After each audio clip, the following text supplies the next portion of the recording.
Well, greetings, friends. Welcome to another edition of the Danielle Smith Show. This is episode 3. I've already run afoul of YouTube. Can you believe it? And at least it's not censorship in the usual sense.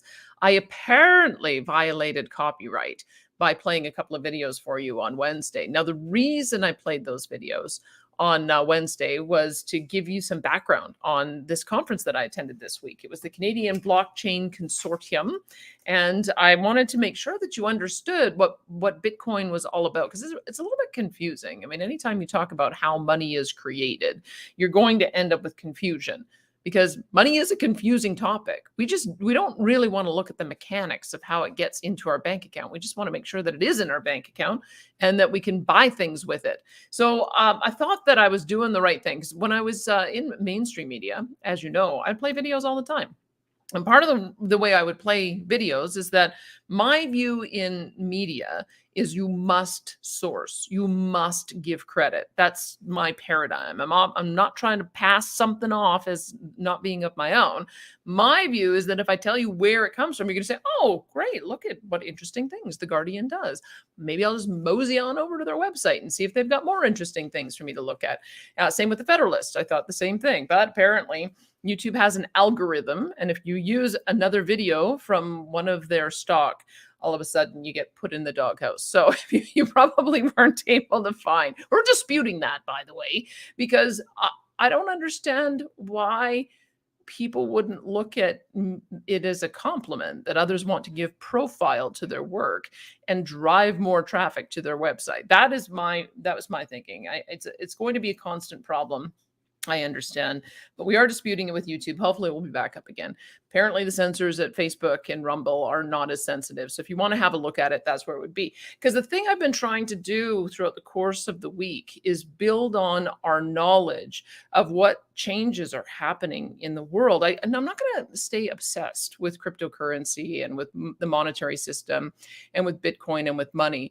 But one of the things that we really need to be aware of is, number one, that the world is in a major transition away from the traditional currencies. I don't want to frighten you about that. I mean, it's happened before. We used to have a gold standard all the way up until 1971, and then they came up with the Bretton Woods system, which, if I was to describe our current monetary system, it was to de-link from gold, but to link with oil, so that all of the oil transactions in the world would be denominated in the US dollar currency. It really is. This is why we kept getting called in Alberta. It kept getting called us having a petrodollar, because whenever oil would go up, the value of the Canadian currency would go up, which would anger those in Eastern Canada who were relying on imports from the US for machinery and equipment to fuel the manufacturing sector, and created some of the division that we have in the country. Is because when we look at how we sell our oil and gas, it's denominated in US dollars. Now, the reason I say this is breaking down is because of, look what's happened. I've been watching this for a couple of years now. The first time I noticed it was when China and Russia inked a deal for China to buy gas from Russia denominated in yuan backed by gold. I thought, ooh, that's interesting. That's stepping outside the system. Now we've also heard, of course, because of the Russia invasion in Ukraine, they're now saying that they want anyone who purchases their oil and gas, and let's face it, they provide a lot in the world. And so as much as the war is taking place, you still have our allies dependent on Russian oil and gas. And so they're still buying it, but Russia now wants it to be paid in rubles backed by gold. So you've got Russia now stepping out of the American dollar system. This is only going to accelerate. Maybe the other example I would give is Venezuela. When Venezuela was having their dispute with the Americans, I think they still are, they announced their own cryptocurrency, a petrocurrency, so that they would be able to transact business on the Venezuelan oil and gas supplies as well. I don't think it worked out so well, because the Venezuelans, unfortunately, have a government that is keen to inflate their currency. Oh, wait a minute. So do we. Everyone in the world is doing this. So I'm just making you aware of the broad trends that have been occurring over the last few years. And I don't know when it's going to come to a head. it's going to come to a head at some point. And I think that there's, as I've mentioned, the path that I think that is most likely, because many of you are very concerned about where this is heading to. And I want to read as a way of framing this out, because I know many of you are not convinced by my enthusiasm for decentralized currencies.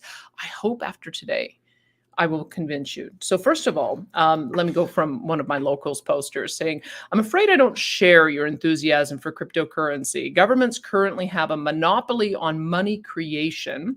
And as you can see, the worldwide assaults on cryptocurrency, they are not willing to give it up easily. Blockchain is interesting and very useful technology, but cryptocurrency, I'm not convinced. I think we're far more likely to have nationally, maybe internationally mandated central bank digital currency, which has all the built-in control advantages so appealing to budding authoritarian tyrants.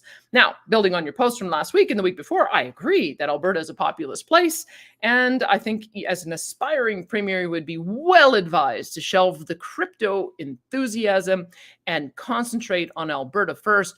Goes on to talk about how this will require a mean negotiation with Ottawa and so on and so forth. Look, I am going to put to you that the very best way to fight Ottawa is going to be to embrace this emerging industry, and in particular, the mining of Bitcoin, and it will make us the richest jurisdiction on the planet. When you are the richest jurisdiction on the planet, guess what? Ottawa isn't going to matter all that much. So let me see if I can make a couple of cases for you about why it is we need to embrace cryptocurrency. Now, I am I've got so many different screens up here. I want to tell you a couple of stories, because I've been asking a few people, and maybe I'll ask you to give me your advice or your comments in the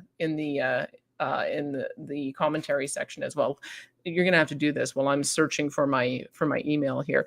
The one of the things that I've been asking people over the past week is what would you do if your government inflated your currency to a point where it was valueless? How would you actually handle that? Because we have an example of that in Venezuela. I don't know if you know, one of the first trips that I took after I finished high school and was just going into university is I did a European trip, landed in Greece, went over to Italy, and then came back down to what was the Yugoslavia at the time. But Yugoslavia was in the end days of a hyperinflationary environment. And I remember going down to the beach one day where I bought a bottle of Coke. I used to drink Coke. Bought a bottle of Coke on the way down, and it was one price in Yugoslavian dinar. And then after spending a couple of hours on the beach, I bought another Coke on the way up, and it was a higher price. I thought, well, that's weird, but it isn't weird in a hyperinflationary environment. That's how quickly prices can change, is that the shop owner has to be monitoring the inflationary prices on an hourly basis and making adjustment to the prices of goods sold on an hourly basis. Now, what would you do in that kind of circumstance? What would you have as your store of value? How would you make sure that the Canadian dollars that you've got stuffed in your mattress don't end up eroding in value? Because I know many of you are saying, well, we need cash. Cash is king. Well, cash isn't king when you've got a government that's being this irresponsible. So let me tell you what happened in Venezuela, because I've been following these stories closely, but I imagine that many of you have not if you're not enthusiasts for Bitcoin. But listen to this. This is a story that came out last summer. It says Bitcoin becomes Venezuelans' last resort, even when buying food. So amidst the worsening crisis and financial turmoil, I wonder if I can share this with you. Let me see if I can share this with you so that you know what it is that I'm talking about here. As I say, we're just getting used to using this new technology. So I'm going to use this little Chrome tab. And if I can find it very easily, here it is. I'm going to see if I can share this with you so that I can talk you through it. So Bitcoin becomes Venezuela's last resort, even when buying food. Amidst the worsening economic crisis and financial turmoil, Venezuelans in search for alternative assets and stores of value to finance their daily living.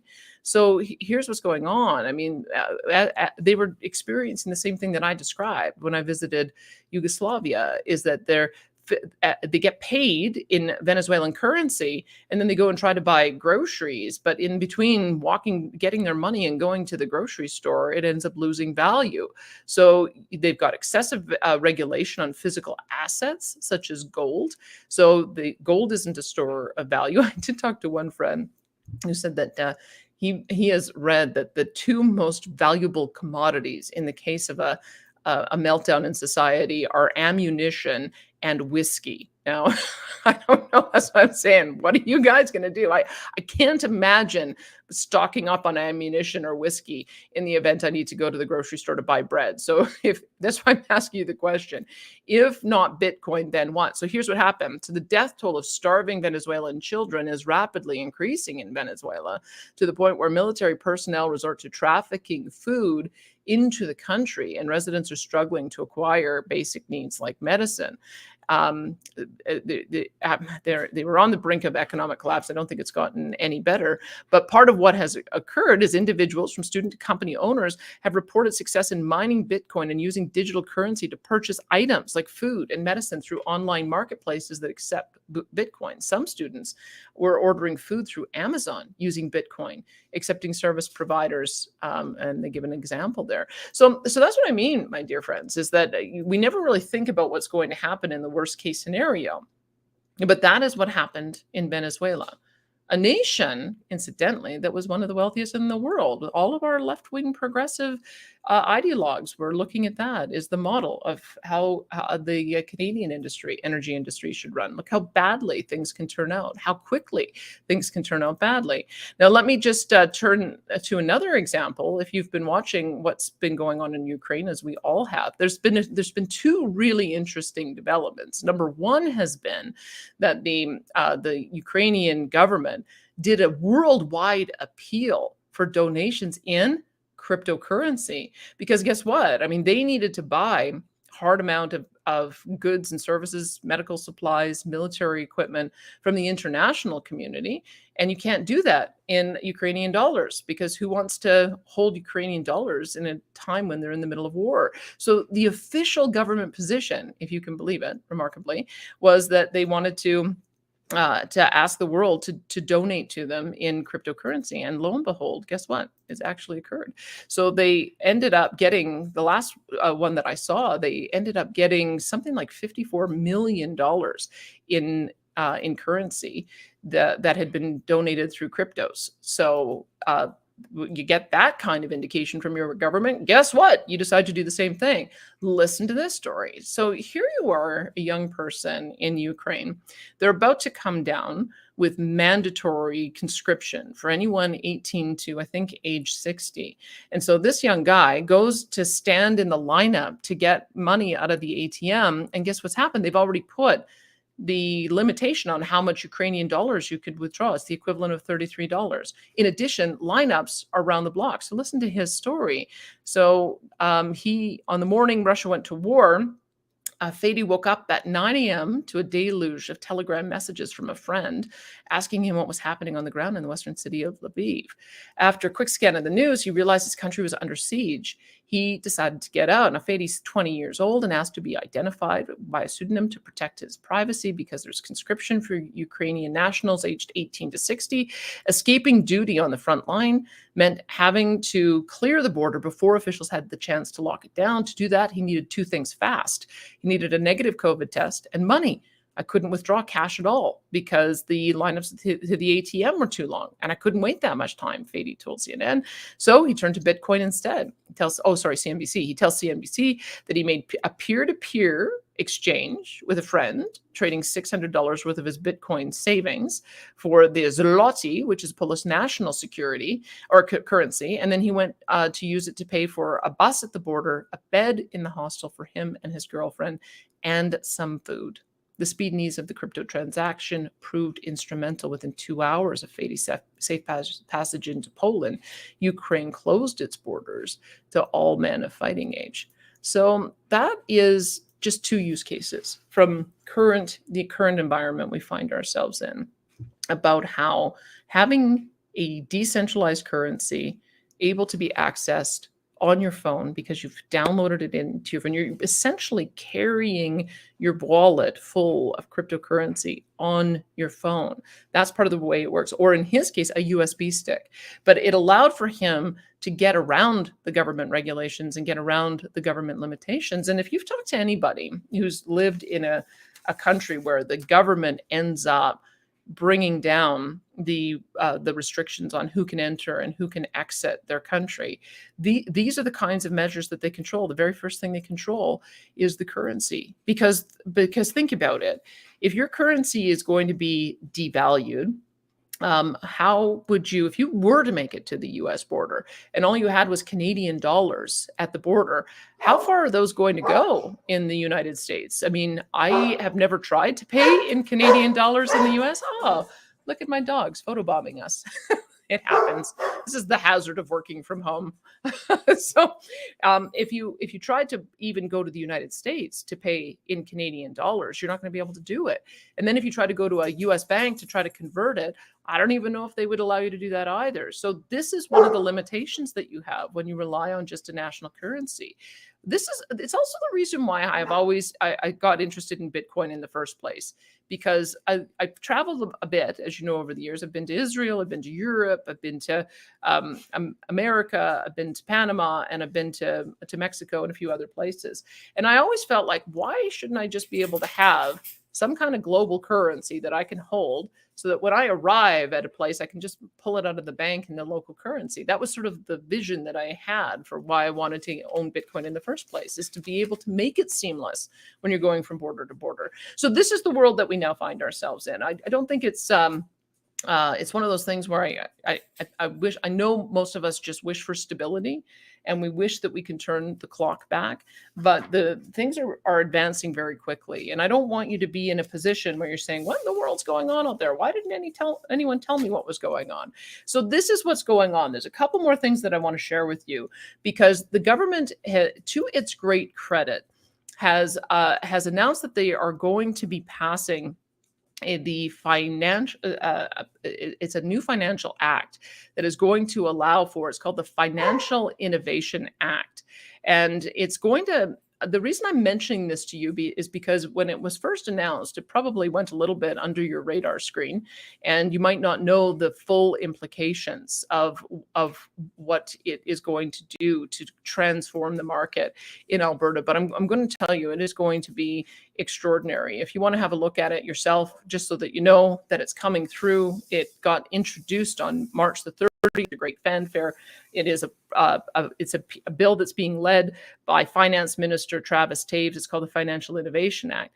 And essentially what it's going to end up doing, this is a lot of gobbledygook in here, so I probably can't go through and tell you all about it, but essentially what it's going to do is allow for these new types of financial instruments to have a bit of a pilot project. They're calling it a sandbox, that they're going to be able to come here and innovate and try new mechanisms for using this emerging financial technology in a safe environment in Alberta, with the endorsement of the regulators. There's the thing that was so remarkable at the Canadian Blockchain Consortium conference that I was at this week, is there already are a few companies that have managed to navigate through the federal regulatory process and are now publicly traded on the TSX.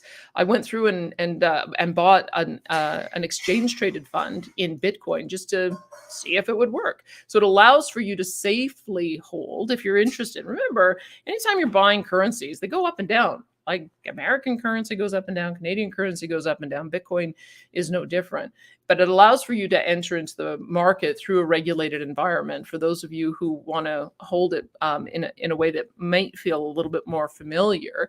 But the other part of it as well is that it's one of these hedges against the obvious inflation that we're now seeing right now. I mean, if you look at what we're looking at, 6-7% interest rates, or inflation rates, if that's annualized over the course of a year, 10-12% perhaps, maybe it's even higher than that. How long is that going to continue? And we know what happens is the Bank of Canada then will come through with interest rate hikes, because that's what occurs when inflation gets out of control, is that they try to make it harder for you to borrow money so that we have less dollars chasing after the goods that aren't there. So inflation is going to be a problem. What are you going to do about it?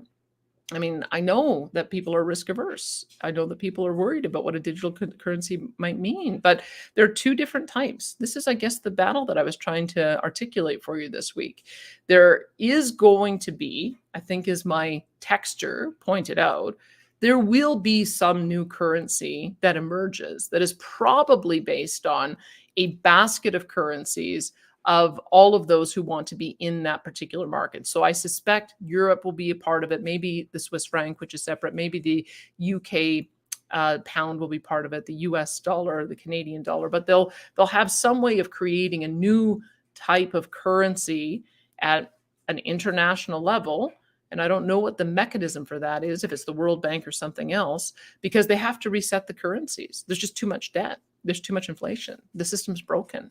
So I suspect that is one pathway. But how do you counter that? I don't think you counter that by sticking Canadian dollars under your mattress. I don't know that you counter that by moving to American currency. I think the Americans are in just as much trouble as we are. So someone else posted saying, well, maybe you need to have some Chinese yuan or Russian rubles. I don't know if I'd recommend that either. So you see, all of the central bank currencies are failing us. So what do? I suppose you could buy whiskey and ammunition, like my friend. I suppose you could buy gold bars or silver bars as well, but I don't know how practical that is.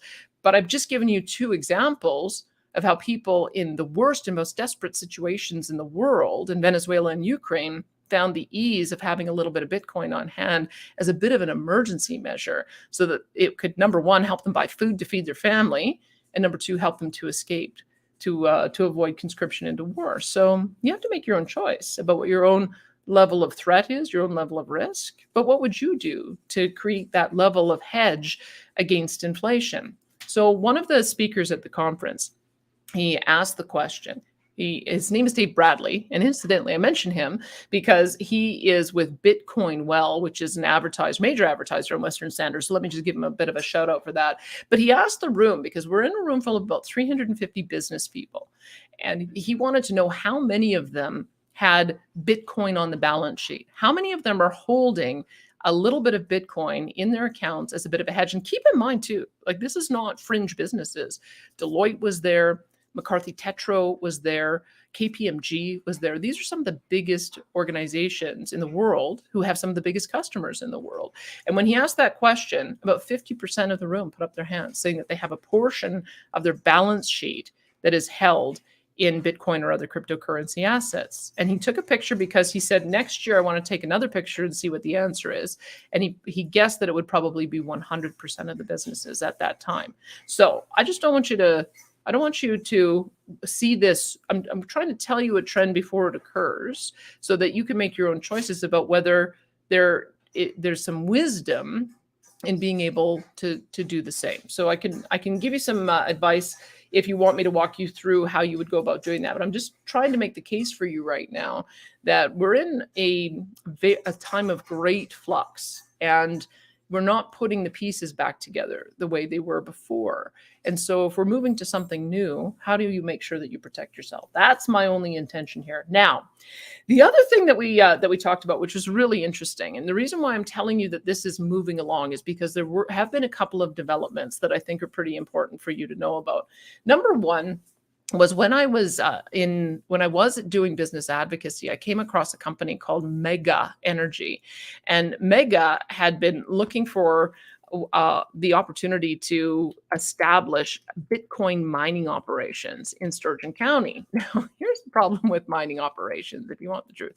The problem with mining operations is that they can be very loud. So I think the folks in Sturgeon County were not all that happy about the fact that it sounded like big plane engines every time the Bitcoin mining operation got set up. So they pushed back against it and it got canceled. However, in the last 2 days, Sturgeon County has said, as long as you can put in measures to reduce the amount of noise pollution, they're going to allow mining operations. So they've become essentially, you've got the province saying, we want to attract this business. Now you've got a local municipality in Sturgeon County where there's already a ton of industrial activity saying, we want to establish mining operations. In the story, Mega Energy said they're now looking at establishing 10 mining operations.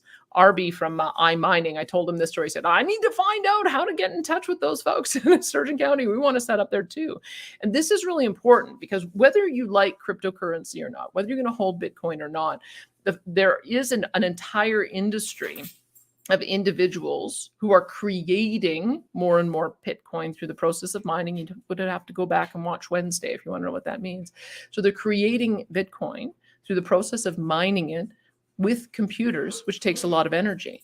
And when they've been trying to do this in different jurisdictions, they've been shut down. So Sturgeon County shut them down initially. In Texas, they've been really attracting a lot of these operations, but because of some instability in the power grid, they've been forced to shut down as early as February. So by essentially saying the all clear, by creating a zone for these operators to come to Alberta, they're going to come flocking in. And I'll tell you why that's going to be extremely important. The reason that's going to be extremely important is that is the key for us taking on Ottawa. Let me get to that in 1 minute. The third thing I should tell you is, unbelievably, Alberta Health Services is one of the places that is pioneering an approach of using cryptocurrency. And so the beneficiary of some of the donations that were accumulated while we were at this conference was something called the Glenrose Rehabilitation Foundation. And Laura, if you want to call that video up, I want people to see this story of little Liam, and you'll understand why it is Glenrose is so excited about this new technology, number one. But the fact is they are the first organization of its kind to set up a page on their website to receive cryptocurrency. And they're under the umbrella of Alberta Health Services. Ever since they announced that this was happening, all kinds of charities across the country have been getting in touch with them to ask them, how can we do the same? And so, and I did a little bit of an experiment myself on how you would be able to contribute to the organization. So there was a Bitcoin ATM. Yeah, it looked just like an ATM machine. I stuck $100 into the ATM, and I said that I wanted it to convert it into Bitcoin. And then there's a little QR code, and I deposited it directly on my phone. And then I took my phone and deposited it directly into their account through a QR code. And it didn't go through a central bank, didn't go through a central intermediary. No one from the World Economic Forum was monitoring what I did. It really was that quick and that simple. So maybe this is a way for you to just try the new type of currency out. Maybe if you want to take a little bit of maybe educate yourself by going through the process, because that's what I find. I have to learn by doing, but also support a good cause in the process. Maybe that's a way to ease your way into understanding that this is really just like any other currency. It's become so valuable, so widely used. The use case is so obvious. You've got the provincial government, federal government agreeing to it, because we've got federal regulation that allows these currencies to be traded. You've got provincial buy-in because we're passing this new legislation. You've got municipal buy-in because of Sturgeon County. You've got AHS buy-in because they're allowing Glenrose to do this. I don't know, guys. Like, I suppose you can say that it's all going to evaporate up in smoke, or you could say, this is the beginning of something that could be pretty important. Now, let me just share with you Liam's story at the Glenrose Foundation, because you may or may not know this, but one of the things that I did when I was in school is I got credit by working at a school called the Dr. Gordon Townsend School. And it was a school for special needs kids. And one of my little guy was Thomas. He had cerebral palsy, and his physical disability was very minor. He was able to walk on crutches. But I remember there was another little tyke there named Sarah. And at the time, they had a communication board. It was a big board that was put on in front of her on her wheelchair. And she was a little bit, I think the term is spastic, because she couldn't control her motor movements very well. But she would communicate by pointing at different things on the screen so that you knew how she was feeling and you knew what she wanted. So when I saw this new technology that they're pioneering at Glenrose Rehabilitation, I thought, my goodness, people need to see this. Because I know people are scared about the idea of computer and human interface, but I want you to see the opportunity that's available, because technology can either be used for good or for bad. But I want you to see an example of how it could be used for good. Okay, Laura, hit it.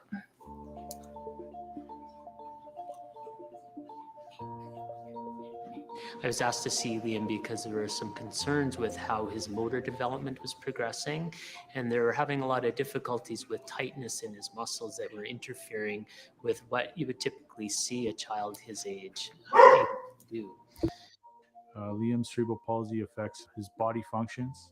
Can't grasp things. He can't feed himself, change himself, or toilet himself. So we have to do that for him.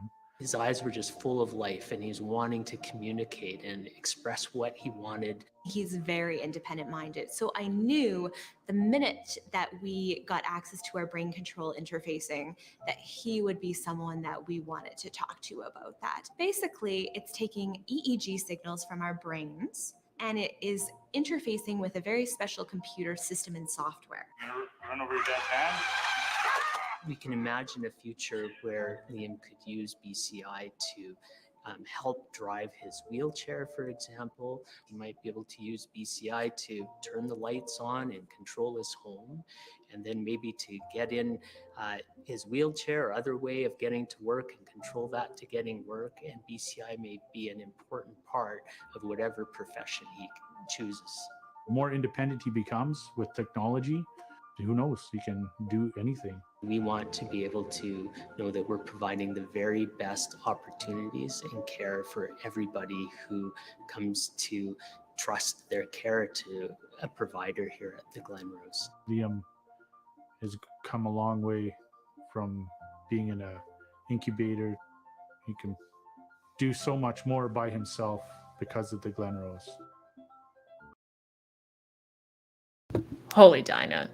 Like, isn't that is remarkable? And so what is, I think, the thing that you have to realize is that this is only the beginning when we're talking about what this new digital currency might be used for.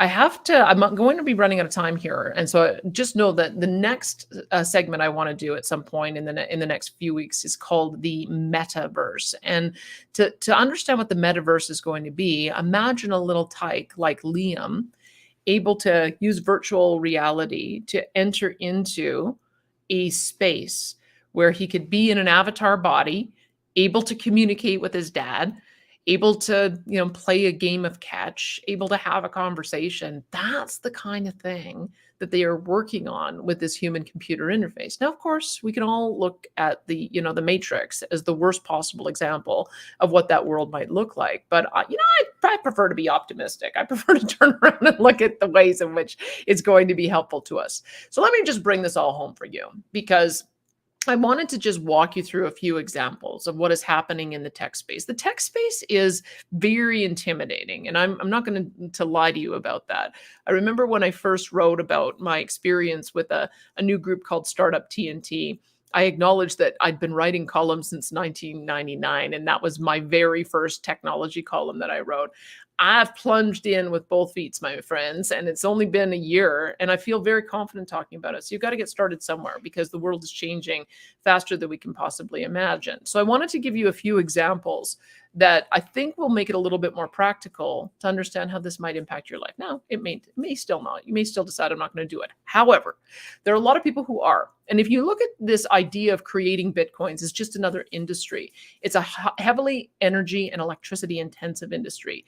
It requires a lot of fuel to develop that electricity. Look what we've been doing in Canada. Look what we've been doing in Alberta in particular. We've been taking our oil and gas. We've been fighting with Ottawa to build pipelines so that we can export energy, so it can be put into various types of uses to create high electricity, high energy intensive products in other parts of the world. China's been the biggest beneficiary of that. What if we flip that around? What if we brought energy intensive, electricity intensive businesses to Alberta rather than fighting with Ottawa about building more pipelines, which I think we should still do. But what if we were to take matters into our own hands and use Sturgeon County as an example and make that a little cluster of Bitcoin mining operations? It's going to need a lot of power to do that. Maybe we set up our own power generation stations to support these new energy intensive industries. And then what can you do? This is what I mapped out in my newsletter last week, is that if we were to create these little nodes all over the province, and there's all kinds of industries, Bitcoin mining is only one, but I'll leave it to you to think of the other kind of energy intensive industries that might benefit from natural gas close to home to be able to develop power. Because we have already a bunch of stranded assets in our natural gas development and production. We have a problem with methane emissions. We've got a problem with flaring. One of the panelists was an oil and gas guy who said it drives him crazy to see a flare stack. He says that's burning money. Just create a generator and attach a small Bitcoin mining operation and turn all of that waste gas into Bitcoin that can then be transmitted anywhere that you have access to the internet. If you broaden that concept out, if we were to start building more specific generating stations for natural gas in Alberta, we have the 100% ability to do that. We have the 100% ability to make our own decisions about building natural gas pipelines within our own borders. We don't need Ottawa's approval for that. If we can develop these little nodes of development, business parks that have these high energy intensive businesses there and some of the brightest minds in the technology space, that attracts other bright minds in the technology space. So now all of a sudden you've got brand new industries. If we can attract green tech, maybe we use some vertical farms. Maybe if we're generating CO2 because we're now using natural gas at these sites, maybe we attach some kind of green tech so that we're capturing the CO2 and turning it into carbon dioxide to flood into a greenhouse so that we can have a vertical farm. Or maybe you turn it into carbon nanofiber or cement or industrial minerals or plastics or ethylene. I guess what I've discovered over the last while is we've gotten pretty negative. All we ever look at is the ways in which Ottawa stands in the way of the things that we want to do. What if we say Ottawa is irrelevant?